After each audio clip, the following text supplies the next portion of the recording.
komputasional. Apa itu berpikir komputasional, anak-anak? Siapa yang tahu? Ya? Berpikir secara sistematis. Ada lagi? Berpikir seperti komputer. Berpikir seperti komputer. Ya, bisa. Ada lagi? Berpikir seperti mesin. Ya, berpikir seperti mesin. Oke, kita lanjut saja dulu ya. Lanjut ke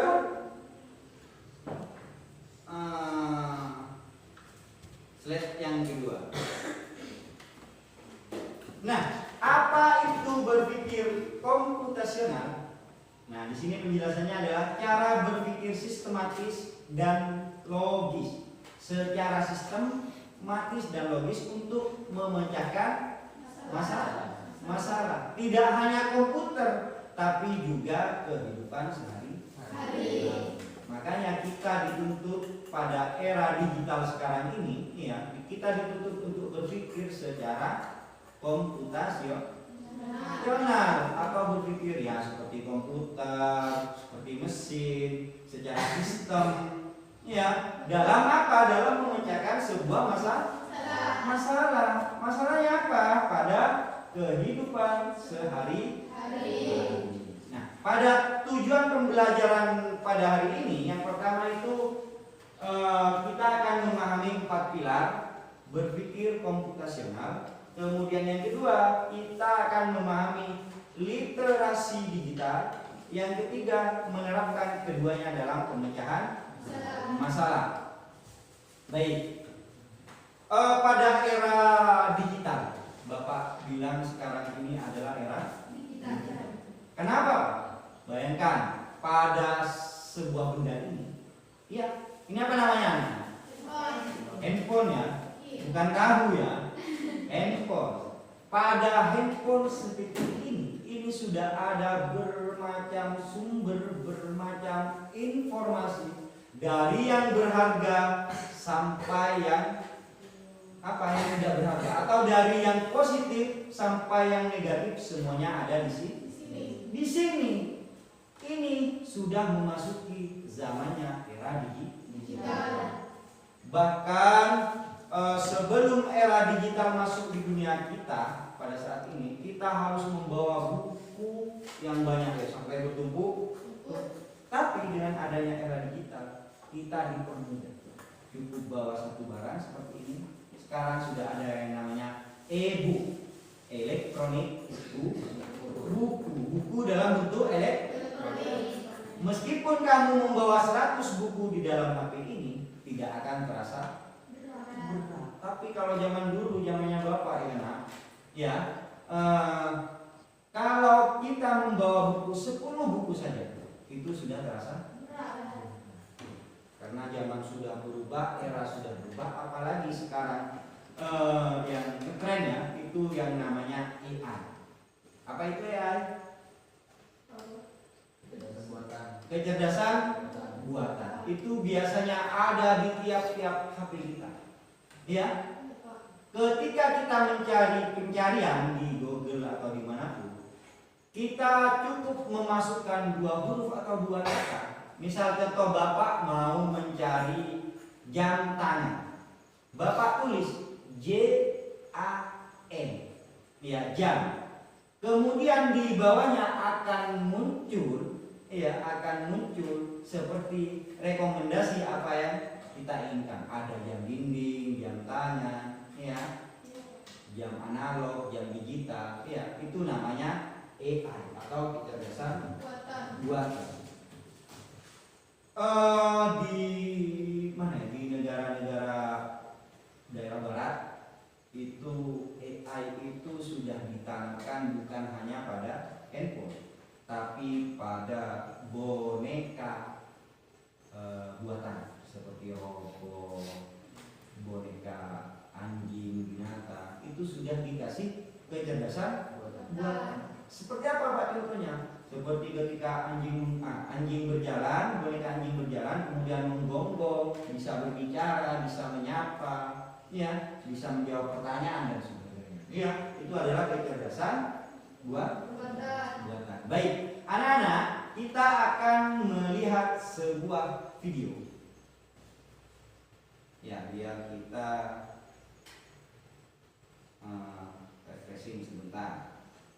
Silakan kalian perhatikan ya. Perhatikan video yang Bapak mainkan. Pengenalan computational thinking. Teman-teman DJ, coba tebak apa artinya computational thinking atau berpikir komputasional? Adakah yang bermata jeli dan melihat kata komputasional di sini? Jadi mungkin ada hubungannya dengan komputer ya? Iya, betul sekali. Jempol buat kamu yang sudah menebak dengan benar. Berpikir komputasional adalah proses berpikir untuk menyelesaikan masalah dengan efektif dan efisien. Dalam ilmu komputer, proses berpikir ini dilakukan sebelum mulai menulis coding atau pemrograman. Jika sudah direncanakan dengan baik, maka coding yang ditulis akan sesuai dengan kebutuhan dan dapat diselesaikan dengan cepat dan tepat. Tapi ternyata berpikir komputasional juga bisa dilakukan tanpa komputer dan tanpa internet loh. Malah sebenarnya kita pun sudah menerapkannya dalam kehidupan sehari-hari, mulai dari menggosok gigi, mencatat ringkasan pelajaran, hingga menyiapkan tas untuk sekolah besok. Wah, kalau kita sudah bisa menerapkannya setiap hari, berarti kita semua sudah mahir dong. Eits, belum tentu. Contoh-contoh tadi kan menerapkan berpikir komputasional pada masalah yang sederhana. Masih banyak nih masalah yang lebih kompleks, seperti misalnya mengatur keuangan bulanan, apa yang harus dilakukan kalau kamu tersesat di tempat baru, hingga memilih jurusan dan karir. Lalu yang lebih penting lagi, ketika kamu dewasa nanti, kamu akan menghadapi era industri 4 dan bahkan 5. Di sini kamu perlu kecepatan untuk memanfaatkan dunia digital, mulai dari mencari dan memilah informasi yang kamu perlukan, hingga menggunakan informasi itu untuk membuat keputusan penting dalam hidupmu.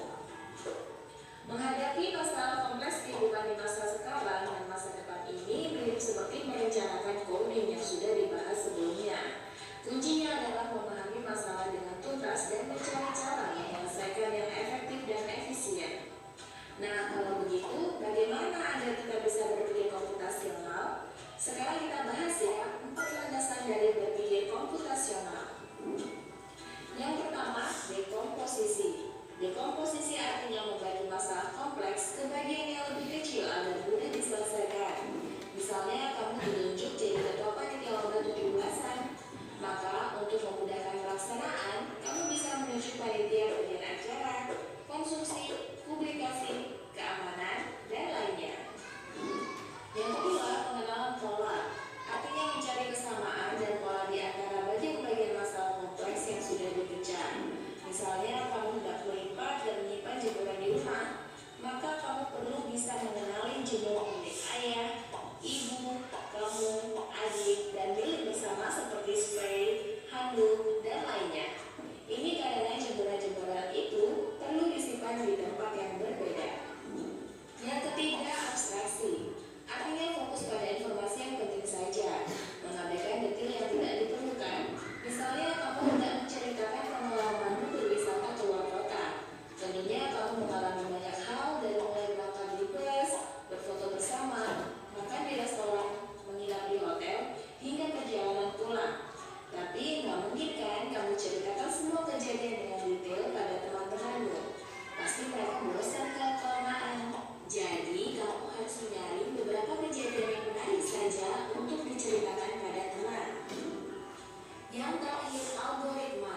Artinya membuat langkah-langkah penyelesaian atau membuat aturan yang diikuti untuk menyelesaikan masalah. Misalnya kamu diberi daftar belanja di supermarket oleh ibu.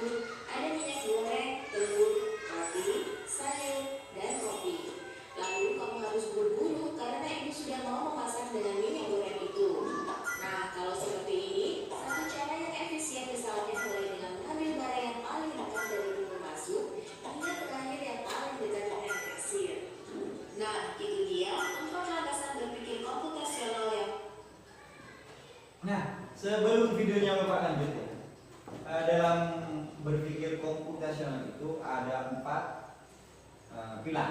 Yang pertama dekomposisi, yang kedua abstraksi, yang ketiga itu adalah perlu diterapkan untuk Apa? memecahkan masalah yang kompleks. Pengenalan pola. Yang ketiga itu adalah algoritma.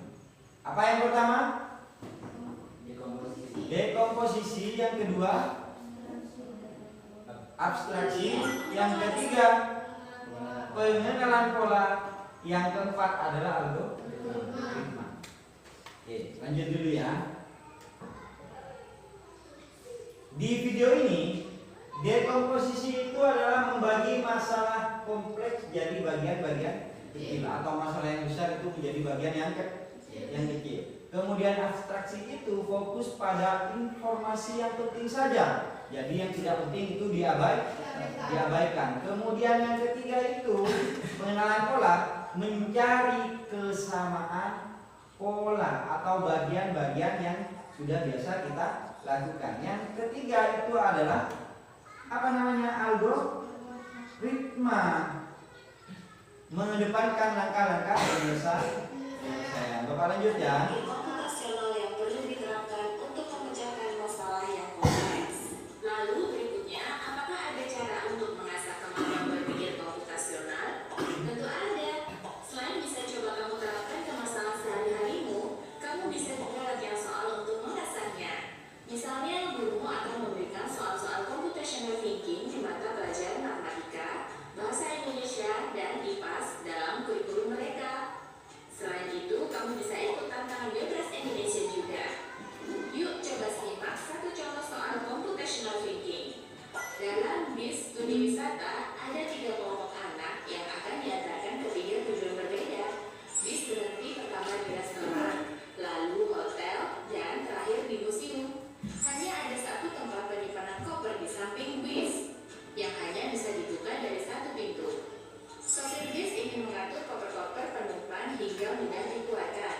Lalu sopir bis menentukan urutan memasukkan koper-koper itu ke dalam tempat penyimpanan. Pertanyaan, koper kelompok anak yang mana yang dimasukkan terakhir? A. Anak yang ingin pergi ke museum. B. Anak yang ingin pergi ke restoran. C. Anak yang ingin pergi ke hotel. Atau D. Yang mana pun boleh. Yang mana? Jawabannya. Koper kelompok anak yang mana yang dimasukkan paling terakhir? Yang mana? Anak yang ingin pergi ke restoran. Anak yang ingin pergi ke restoran. Yang lain? Anak yang ingin pergi ke museum. Oke, kita ulang sebentar.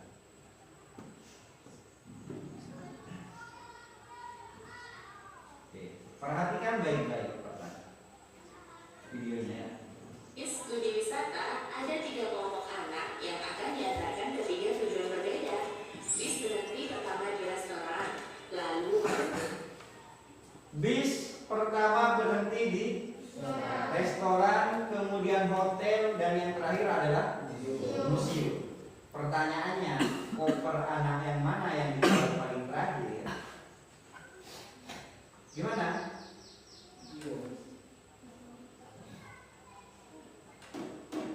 Di Restoran. kelompok anak yang restoran atau museum? Museum. Bentar-bentar, perhatikan dulu anak-anak ya. Ini ada sebuah bis, itu arahnya sudah ya. Arah pertama itu ke restoran, arah kedua ke hotel, arah ketiga ke museum. Kemudian ada pertanyaan, koper kelompok anak yang mana yang dimasukkan terakhir? Apa? Restoran atau museum? Kenapa restoran? Kenapa? Hah? Bapak ulang lagi ya, ulang lagi. Ini ada sebuah bus, ya, bus mau pergi ke restoran, ke hotel, kemudian ke museum. Dibantu mengemas koper supaya mudah nanti diambil ketika menuju perjalanannya. koper kelompok anak yang mana yang akan dimasukkan terakhir? Ada kelompok yang ke restoran, ke mana lagi? Ke hotel, kemudian ke museum. Yang dimasukkan paling akhir kopernya kelompok anak yang mana? Yang ingin pergi ke museum, restoran, hotel, atau yang mana boleh? Kenapa dimasukkan paling akhir? Karena biar mudah dikeluarkan. Karena tujuan pertama itu adalah restoran, makanya dimasukkan paling akhir. Paham ya? Paham apa tidak? Bisa dilanjut? Lanjut. Mana yang dimasukkan terakhir? A. Anak yang ingin pergi ke museum. B. Anak yang ingin pergi ke restoran. C. Anak yang ingin pergi ke hotel. Atau D. Yang mana pun boleh. Soal ini diadaptasi dari challenge.bebas.org. Kalau kamu tahu, coba ya dijawab di kolom komentar. Kejar cita, kejar ilmu, raih cita. Ya. Dari video pertanyaan yang terakhir itu, Bapak masih jawaban kalian itu ragu masih ya? Iya, ragu. Bapak ulang lagi biar tidak ada dusta di antara kita ya. Bapak yang bacakan. Dalam bus tadi wisata ada 3 kelompok anak yang diantarkan ke tujuan yang anggap saja kelompok 1 ini ya, kelompok 1 ini ke restoran, kelompok 2 ini ke hotel, kelompok 3 ini ke museum. Dari peta yang tergambar di video itu, ya tergambar kalau restoran itu kita arah yang paling pertama. Kemudian yang kedua setelah restoran itu adalah hotel. Yang terakhir adalah museum. Di sini hanya ada 1 tempat penyimpanan di koper samping bus yang hanya bisa dibuka dari 1 pintu. Mau tidak mau itu harus berjejer ya, berjejer. Kemudian supir bus ingin mengatur koper penumpang sehingga mudah dikeluarkan. Bantu supir bus untuk menentukan urutan dan memasukkan koper penyimpanan. Di sini pertanyaannya, kelompok koper anak mana yang dimasukkan paling terakhir? Kelompok 2, koper yang mana? Anak yang mana? Yang restoran. Kenapa?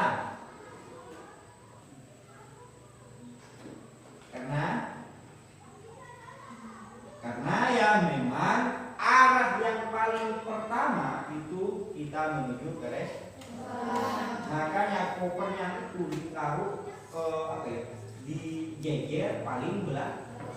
Kalau paling belakang berarti kan paling dekat dengan pintu ya. Jadi setelah restoran baru ke hotel, baru ke museum. Paham? Bapak akan masuk ke materi. Itu kan video ya, sedikit ulasan tentang 4 pilar berpikir komputasional. Ya, yang pertama dekomposisi, yang kedua abstraksi, yang ketiga pengenalan pola, yang keempat adalah algoritma. Nah di sini.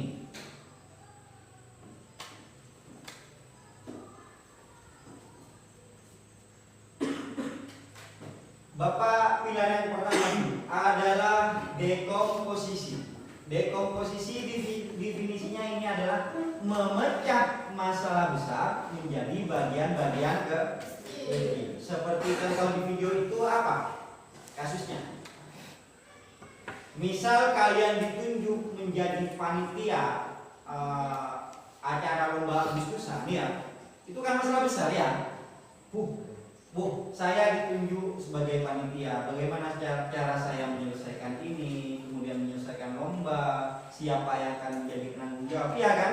itu adalah masalah besar. Bagaimana masalah besar itu kita pecahkan menjadi masalah-masalah kecil? Ya. Yang pertama, kalian harus menentukan siapa penanggung jawabnya. Iya, kemudian lombanya ada berapa, tiap lomba itu siapa penanggung jawabnya, sehingga dari masalah yang besar itu dipecah-pecah menjadi masalah yang kecil. Iya, jika kalian dituju sebagai panitia. Iya. Kalau di sini contohnya ketika kita membuat mie instan, siapkan bahan, rebus air, masak, lalu sajikan. Baik, yang kedua.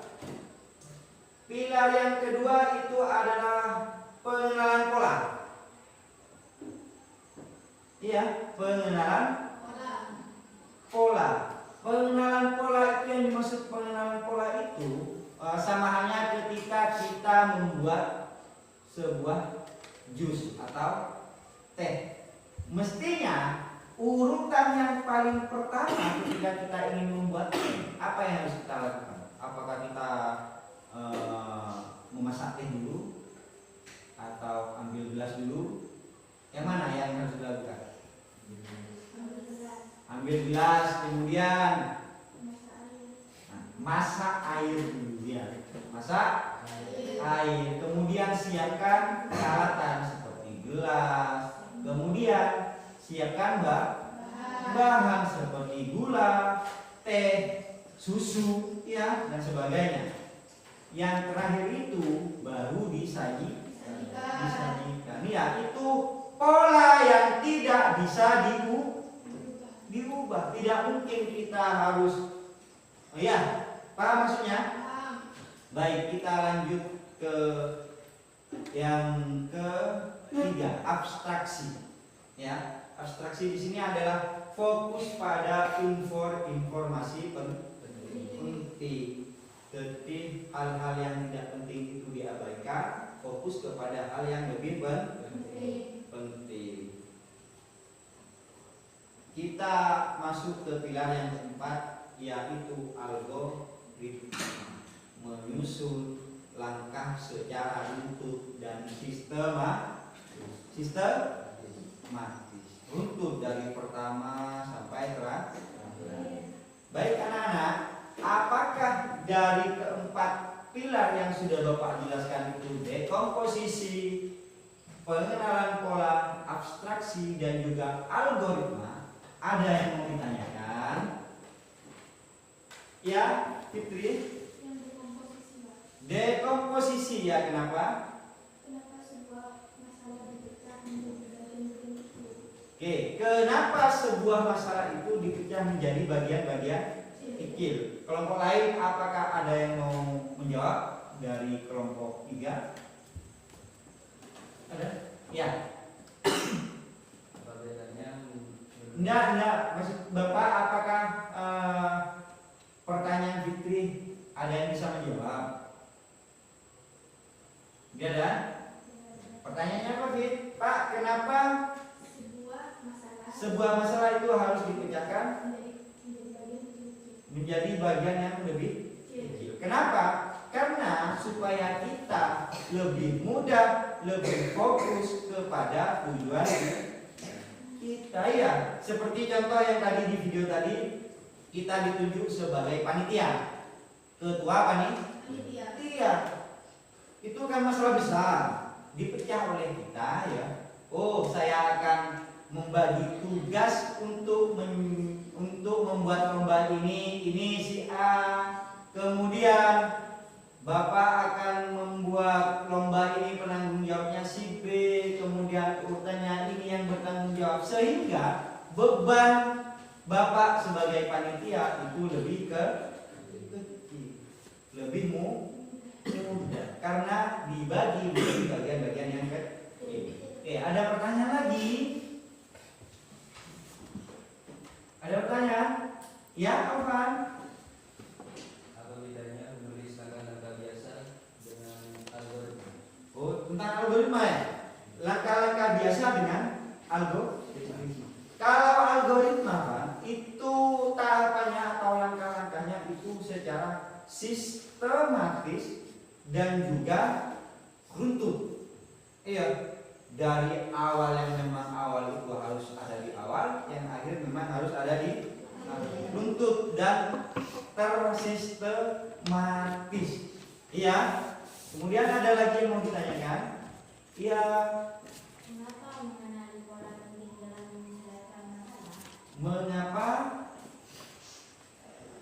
mengenali pola penting dalam menyelesaikan masalah? Oh, ini berkenaan dengan pengenalan pola ya.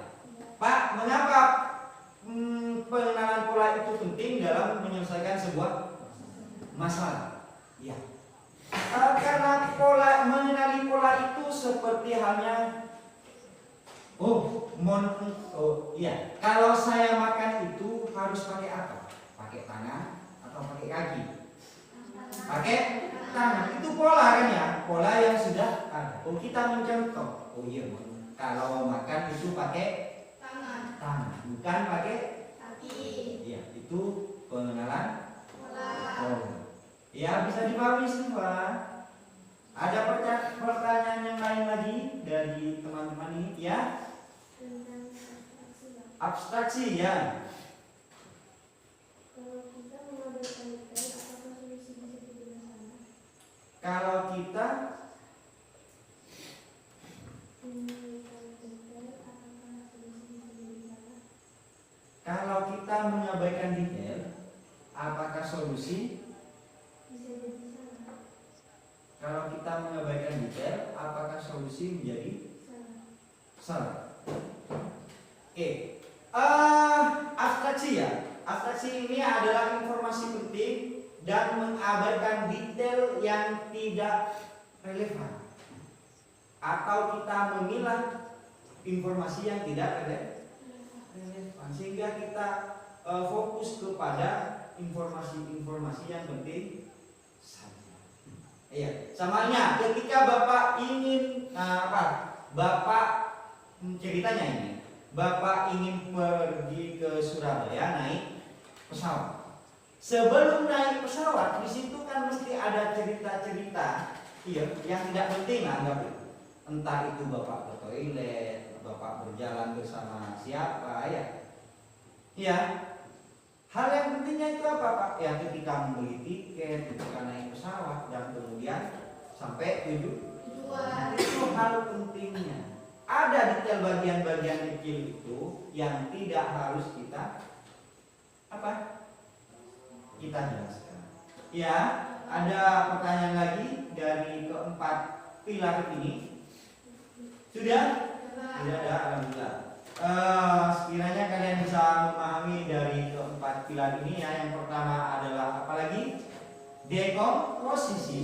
Yang kedua itu pengenalan pola. Yang ketiga itu abstraksi. Yang terakhir adalah algoritma. Dekomposisi itu apa? Memecah masalah menjadi bagian-bagian kecil. Yang kedua, pengenalan pola, ya. Apa itu? Mengenal pola yang sudah ada dengan tujuan yang kita rumuskan. Yang ketiga adalah abstraksi, ya. Apa itu abstraksi? Memilah informasi yang penting. Yang terakhir adalah algoritma, menyusun langkah-langkah untuk secara sistem. Baik ya, dan Google masih.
ya.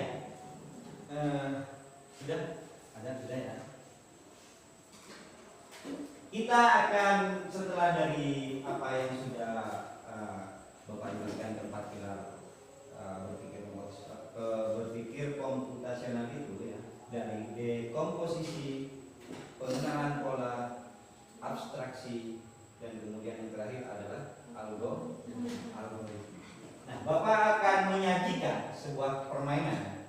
Anggaplah sebuah permainan dalam bagaimana cara kita untuk berpikir secara komputasional dalam memecahkan sebuah masalah. Nah, di sini ada permainan game lah namanya.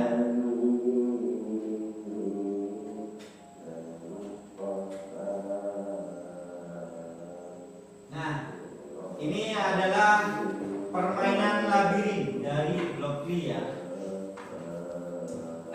Permainan ini bagaimana cara orang yang ada di sini ini sampai kepada tujuan dengan cara apa? Dengan cara diperintah dengan 3 ini ya. Baik, kita ubah saja orangnya menjadi panda. Ya, bagaimana panda itu bisa sampai pada tujuan? Oke, perintah apa yang harus kita lakukan? Apakah belok kiri, belok kanan, atau bergerak maju? Apa? Bergerak maju. Oke, bergerak maju sudah, kita jalankan program. Tidak sampai. Bagaimana caranya supaya sampai? Ya. Oh ya, bergerak majunya kita kasih dua kali. Kita coba ya, reset dulu. Kita jalankan program. Oke, berhasil ya. Kita ini ada 10 apa? 10 apa namanya? 10 level. Kita sudah masuk ke tahap level yang kedua ini ya.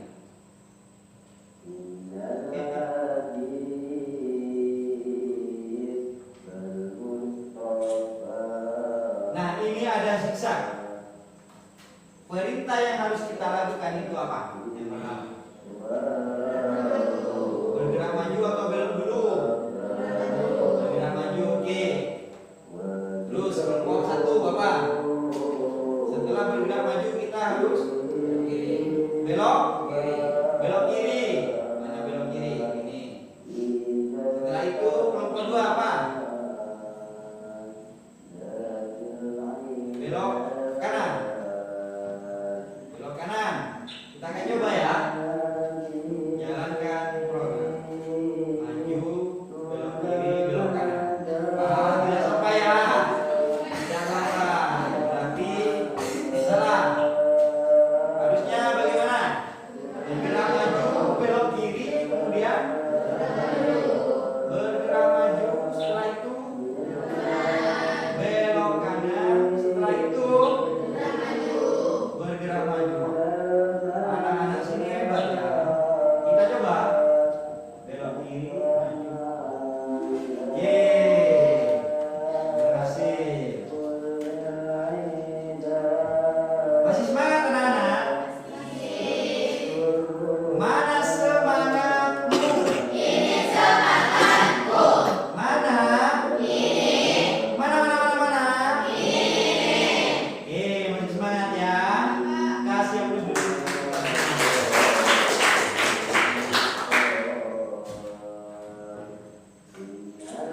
Nah, ini jalannya lurus. Ya, jalan lurus. Tapi kita hanya memiliki 2 blok yang kita bisa perintahkan. Oke, yang pertama apa? Bergerak maju dan bergerak maju. Ini sudah habis ya. Kita coba jalankan program. Apakah sampai? Oh, tidak sampai. Bagaimana Pak caranya? Sedangkan blok yang sudah tersisa itu 0. Ya. Ini di sini sudah ada menu baru, yaitu pengulangan sampai finish ya. Nah, berarti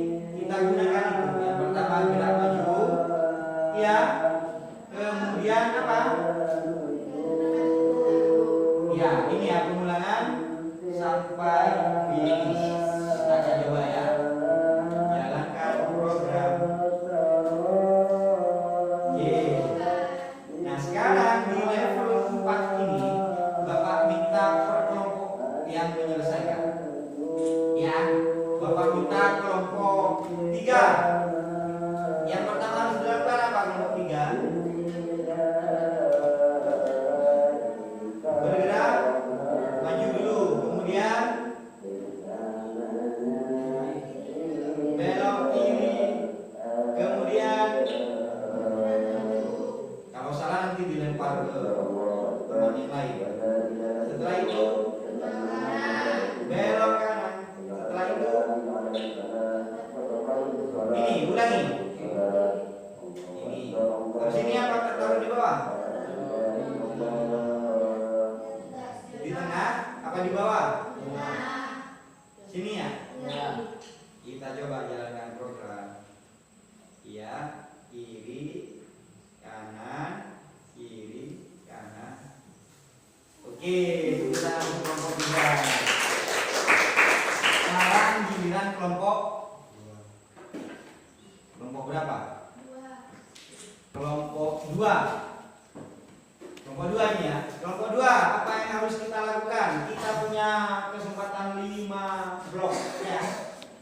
5 kesempatan. Bergerak maju. Iya. Setelah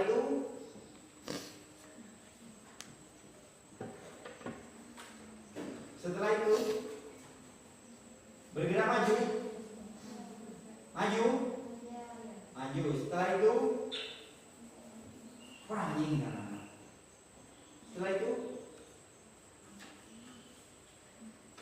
oke, kelompok 3 bisa bantu belok kiri. Oke. Bergerak maju, belok kiri. Setelah itu bergerak maju ya. Setelah itu kelompok 2 lagi. Ya.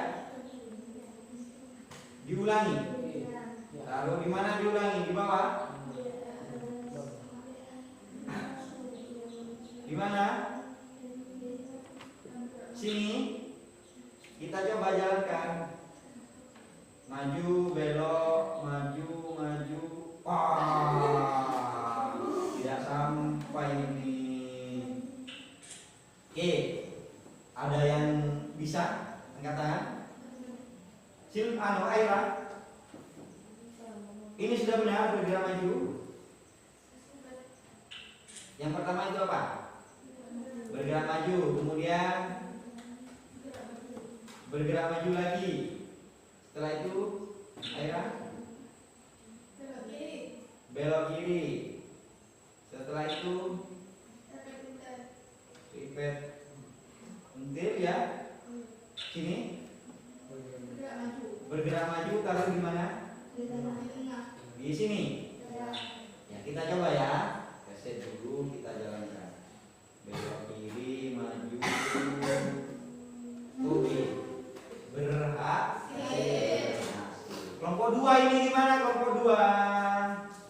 Ya sudah, tidak apa-apa. Kasih aplaus dulu untuk kelompok 2. Nah, ini melingkar ya. Kelompok 1. Kelompok 1, apa yang harus kita lakukan dengan sisa 4 blok? Pertama, bergerak maju. Ya. Mana suaranya kelompok 1 ini? Mana suaramu? Ini suaraku. Mana suaramu? Ini suaraku. Mana? Ini. Mana? Ini. Iya, semangat ya. Bergerak maju. Setelah itu repeat. Ya, taruh di mana? Di sini. Ya, kemudian repeat lagi. Ini repeat. Taruh mana? Di bawah. Ya. Belok kiri, taruh di tengah, di bawah atau di mana? Di sini. Kemudian tinggal 1 tersisa.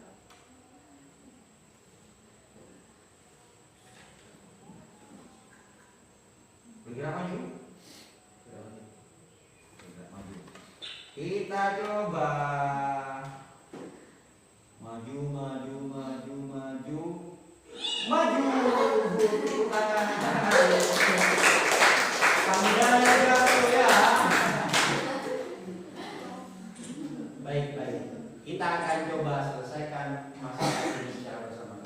Sudah di level 6 ya. Ya, Pak.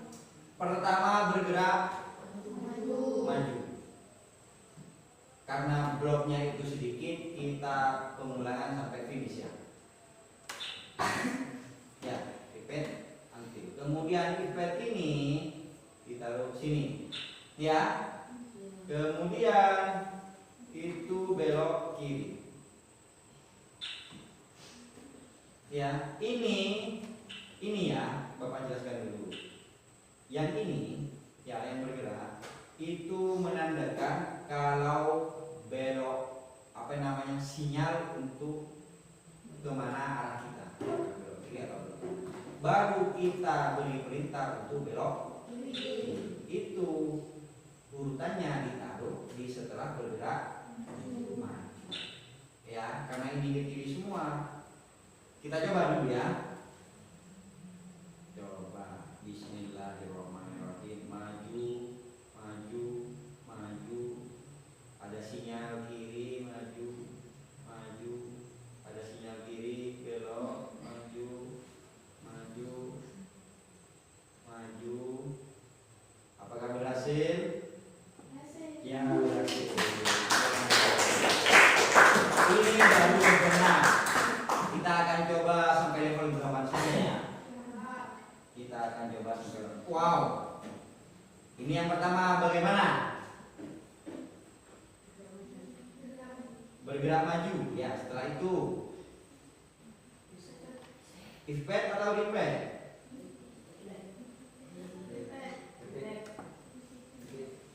Repeat atau repeat? Repeat ya. Ini bergerak maju, ini diulang sampai finish. Kemudian kita kasih repeat. Di mana?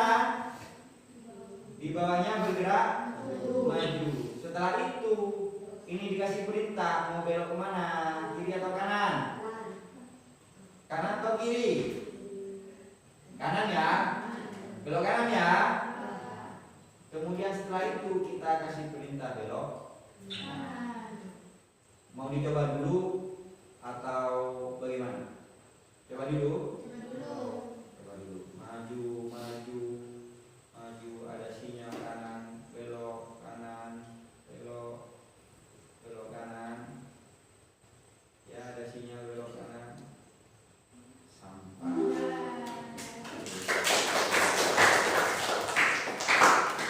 Sekarang levelnya makin sulit. Beloknya ke kiri dan ke kanan. Kalau barusan kiri-kiri, yang barusan lagi kanan-kanan, sekarang kiri dan kanan. Oke, yang pertama yang sudah bukan bergerak, kemudian ya, coba Alvan sini bantu Bapak untuk menyelesaikan masalah ini kelompok satu. Kalau Alvan menyerah, kasih kesempatan kelompok yang lain. Di sini Pak.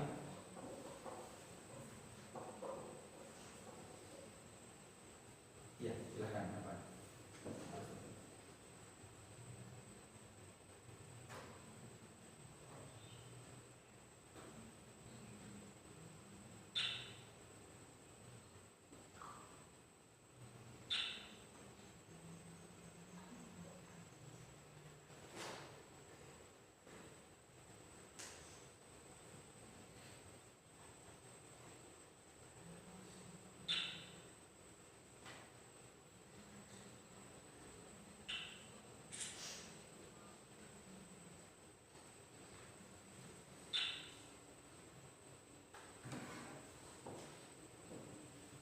Sudah?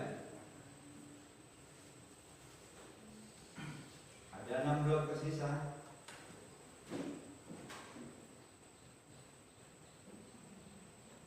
Dicoba dulu Alvan. Jalankan sampai mana Alvan? Wah, jangan Alvan. Oke, Bapak bantu ya Pak. Silakan Alvan duduk dulu. Yang pertama itu kita bergerak maju. Bergerak maju 2 kali ya. Coba dulu. Bergerak maju, bergerak maju. Setelah itu belok. Belok kemana ini? Hah? Belok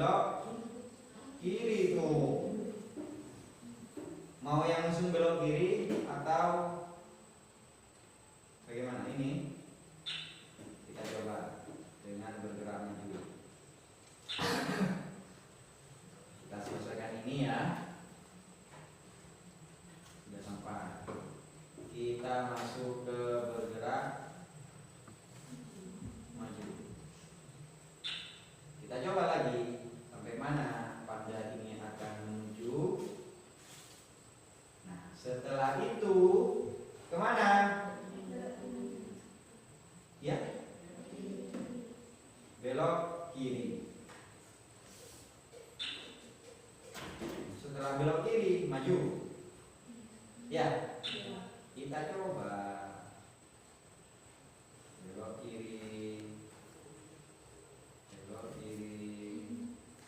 Ya, sayangnya kita tersisa 3 blok lagi. Apa yang harus dilakukan? Kita coba pengulangan.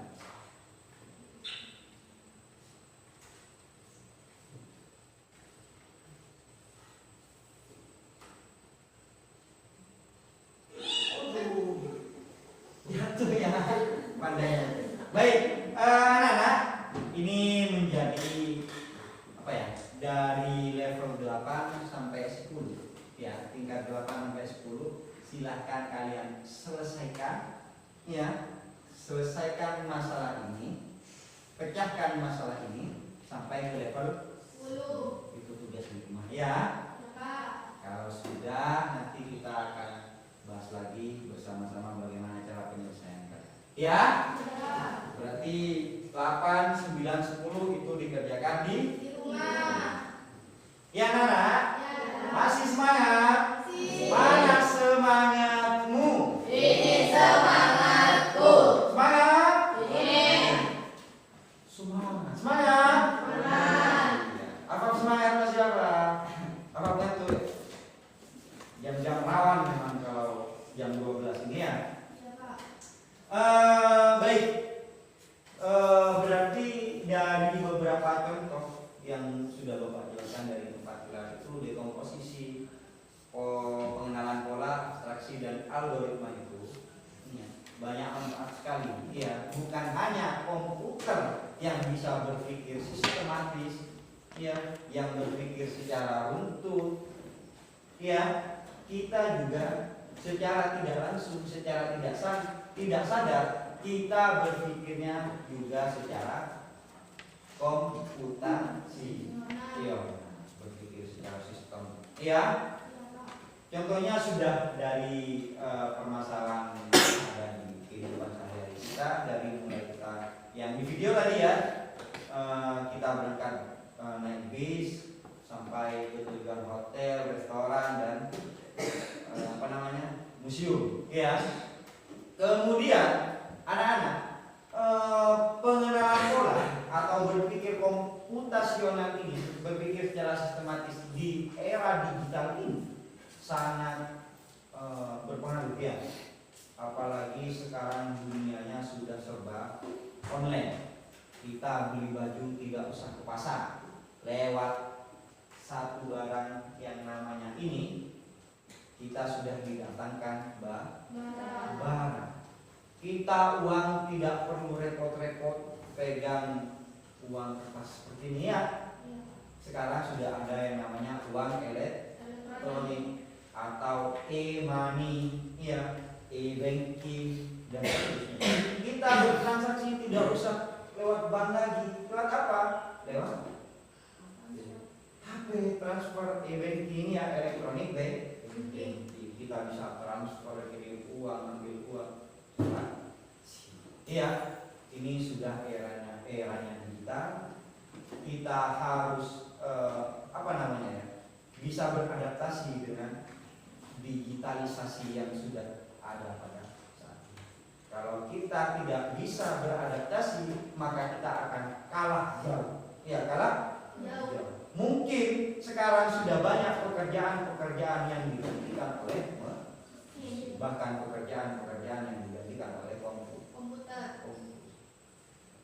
Sapi sudah diganti dengan mesin. Iya. Kalau dulu bapak ibu kita itu menggiling padi, menggiling jagung itu menggunakan manusia ya, menggunakan penggilingan manual, sekarang sudah digantikan bahkan sampai uang itu alat transaksi ini sudah menjadi elektronik semua.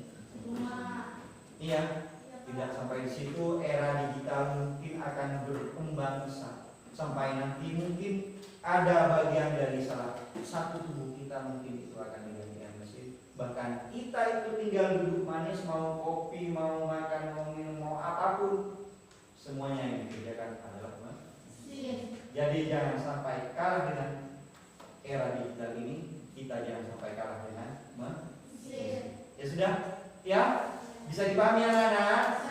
Baik, Bapak cukupkan saja pelajaran sampai hari ini ya. Terima kasih. Dan sebelum pelajaran ditutup, alangkah baiknya kita berdoa bersama-sama. Untuk Fase, silakan pimpin teman-temannya untuk berdoa. Sebelum pelajaran ditutup, marilah kita berdoa bersama. Berdoa mulai.